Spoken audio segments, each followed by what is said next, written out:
Glucose-6-phosphate dehydrogenase deficiency.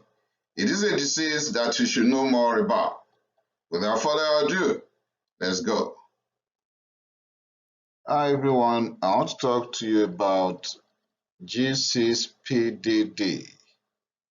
G6PDD means glucose-6-phosphate dehydrogenase deficiency.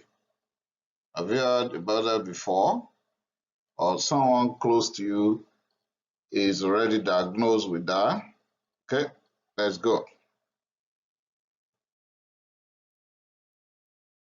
There are examples of defects that are very similar to G6PDD, and they are glucose-6-phosphate dehydrogenase deficiency, like I've just mentioned, that is number one.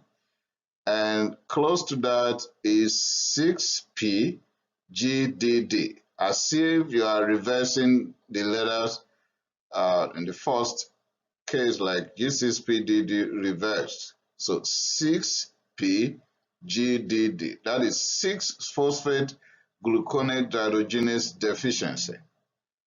Also, we have Gamma-glutamyl-Cysteine synthetase deficiency and Glutathione synthetase deficiency.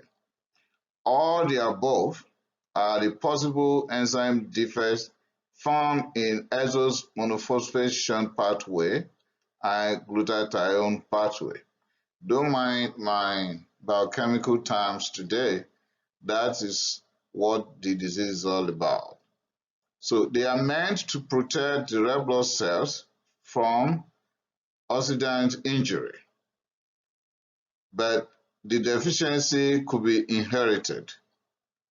And anyone with those deficiencies will have lifelong hemolytic anemia. And there is possibility of hemolysis on exposure to certain agents. Very soon you come across the list of the agents in question. G6PDD, that is glucose-6-phosphate dehydrogenase deficiency, is the commonest of all the red blood cells enzymatic defects. Very common among Jews, blacks, and they are called African Americans if you are in the United States, found in Thailand, in Chinese, and among Indians. It is believed to be associated with malaria endemicity, and it is X-linked inheritance. I'll talk more about X-linked inheritance of G6PD soon. Carrier mothers will pass it to the male offsprings who will be affected. But sometimes we'll find few females that have G6PDD. It's not common among females, but when they have inheritance of homozygous alleles for G6PDD, they will come down with the disease.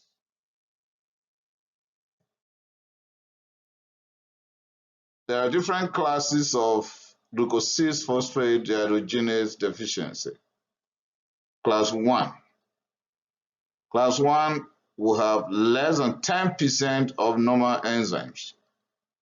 In other words, they have about 90% abnormal enzymes. So they have defects in 90% of it. So it is very severe in them, and hemolysis in them is chronic. That is class 1. In class 2, though they have just less than 10% normal enzymes, but they have less severe hemolysis with only intermittent hemolysis, and that is very common among those living in the Middle East or Mediterranean region. Class 3, they have about 10 to 60% normal enzyme. They have moderate problems and intermittent hemolysis. This is very common among Africans, among blacks.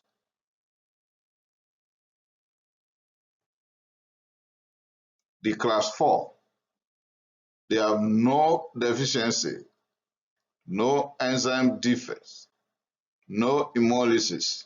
Then you can ask me, why classifying them then? Well, it is not significant. Class 5, we actually have increased enzyme activity, and it is not significant in them as well.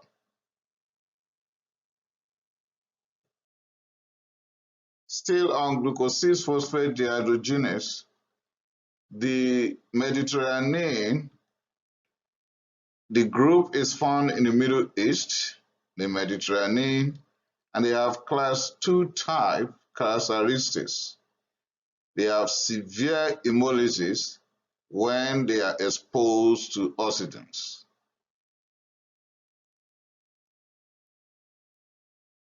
The glucose-6-phosphate dehydrogenase African, that is glucose-6-phosphate dehydrogenase A, is found in blacks, just from the nomenclature up there. They have class 3 clinical features, sensitive to certain drugs and food items. You will soon find a list of the affected drugs and food items in a bit. They have shorter half-life span, and the half-life is affecting the reticulocytes found in them. There's a variance in nations. Different zones in China will have different types. What are the possible clinical features of G6PD deficiency? 1, it might be asymptomatic. So, they are detected accidentally, or when someone else in the family is diagnosed with the disease and the rest members of family agree to be screened, then the diagnosis is made. So, could be asymptomatic. And when there are symptoms, then we're going to find symptoms of hemolysis. Acute hemolytic anemia is very common, and that is worse in those in Mediterranean. Hemoglobin A1C is falsely lower. If they have diabetes mellitus and you are screening for the treatment improvement, or you want to make the diagnosis and you screen for hemoglobin A1C, it is going to be lower because the red blood cells produces rapid or rapidly replace. Hence, the 3 months test will likely yield lower value in them because the red blood cells has rapid turnover. They're easily replaced. And by the time you do your hemoglobin A1C, it's going to be falsely low in them. Hemolysis on exposure to certain medications and food items is the second time I'm going to talk about it right now, but in a bit, I'll give you the entire list. Infection will increase hemolysis. Let me talk more about that. If everybody should be having an infection, and an individual with G6PD is also having the same infection, the same day, the same hour, the rest members of the population may not have hemolysis, or if at all they do, might not be significant, but infection and G6PD, there's likelihood of hemolysis. And when it occurs, it's likely going to be more severe in them than the rest population. Of course, jaundice. When there is hemolysis, we are bound to find unconjugated bilirubin and jaundice. There is possibility of neonatal jaundice in newborns with G6PD. So sometimes when a child or neonate, that is the people given birth to between day 0 to 28, those are the neonates. So if you found jaundice in them, as we are screening for possible causes, if this is from a family where G6PD could be a differential, it will be wise to screen for that. Pallor for the same reason, because when there's hemolysis and the blood level shuts down, particularly red blood cells, then we have pallor. Hyperbilirubinemia for the same reason, when there is excess bilirubin in the system, then we'll find another problem called kernicterus. Kernicterus, there will be deep, high-pitched cry, and then the posture of the baby will be obstructive, and the baby can even die in the next few hours or days after then. Anemia will be associated, and there will be neutrophil dysfunction. How do we make diagnosis here? We can do Coombs test, particularly when you have hemolysis and there's jaundice. You want to be sure you are not dealing with autoimmune hemolytic anemia, and in that case it will be wise to have Coombs test done. You can assay the glucose-6-phosphate dehydrogenase itself, so G6PD assay is possible. You do complete blood counts to know what is the future, and reticulocytes, because it's expected when there is hemolysis, the level of reticulocytes should rise. But if there's hemolysis with all the features and the reticulocyte count is not rising, then there is likely the likelihood of problem going on with the bone marrow itself. Then you check for LDH, which is expected to rise. You check for haptoglobin, that is expected to drop. Okay, then you do your liver function test. You do repeat glucose-6-phosphate dehydrogenase assay after 3 months. If the result gotten at the first time is negative, and you are still suspicious that this is G6PD deficiency, just tell the individual or the parents that, okay, I'll let you go. In 3 months' time, please, can you come? I'm still suspicious that there's G6PD deficiency here. And then come back, take the sample again for G6PD assay, and it's likely that they're going to get the diagnosis to be G6PD. So if it is negative today, repeat G6PD assay the next 3 months. It's possible to have molecular or genetic or DNA screening, and confirmatory test is by assaying NADPH quantitatively. What are the possible differential diagnoses here? This could be pyruvate kinase deficiency. Not all the time that it's going to be G6PD deficiency that will give us some of these clinical features. This could be sickle cell disease anemia. There will be a separate presentation on that, and it could be thalassemia or spherocytosis. Sometimes in the newborn, there's what we call hemorrhagic disease of the newborn. With that, we're going to have close features that will be pegged in a neonate that is having G6PD, just as we're going to find in hemorrhagic disease of the newborn. This could be as a result of traumatic birth, because you always look for differential diagnosis when there is a neonate with jaundice or massive bleeding somewhere. You look for possible differential. So it could be traumatic birth, porphyria, liver failure, now that you're even dealing with jaundice, or bile duct obstruction somewhere.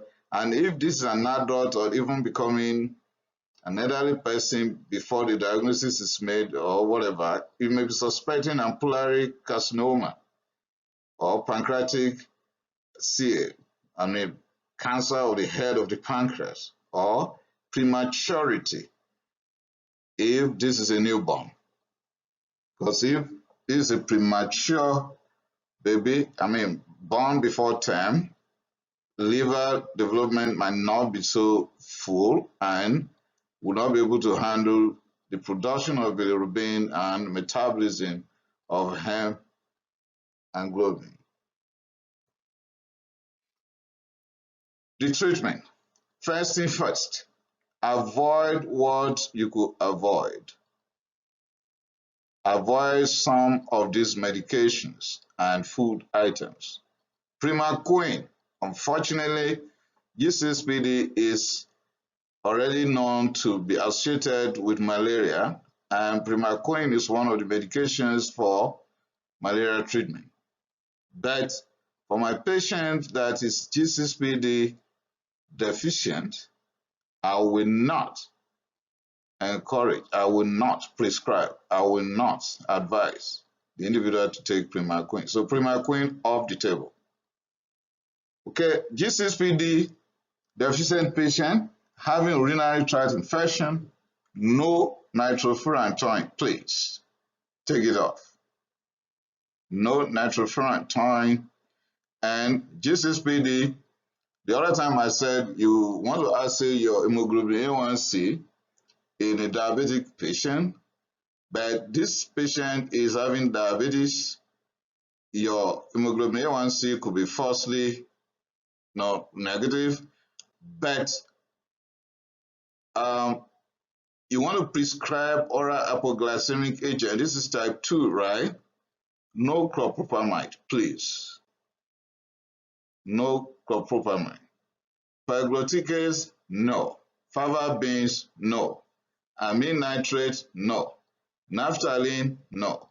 Methylene blue, contraindicated. So please, you can pause and go over this list on your own, please. If it is mild, you might not bother yourself to treat. But if the bilirubin level is very high, you can have phototherapy. And when it's extremely high, going close to the point of having kinetoros, you have exchange blood transfusion. Phenobarbital would be good. Folic acid supplementation at the dosage of 1 milligram once daily is welcome here. Well, depending on the presentation and stability of the affected individual, intravenous fluid could be administered. Rasburicase is used for tumor lysis syndrome, and that will be useful here. Of course, from beginning, I made it clear that this is X-linked, so you have genetic counseling. Father will transmit it to his daughters. The daughters will be carriers. They will not be exhibiting the disease, but they are carriers. They, in turn, will transmit it to their own sons. The sons will be affected. But remember, if there is homozygous allele inheritance, they have the two pairs inherited. Even as a female, the female will be affected. In conclusion, correct diagnosis is necessary, and that will lead to appropriate intervention. When we have correct diagnosis and appropriate intervention, we should expect an excellent outcome. Watch out for other presentations on conditions associated with anemia, whether the enzymatic, membranous hemoglobinopathies, and the likes. Thanks for listening to my presentation. Kindly subscribe so that you can get all these immediately they are published. Thank you.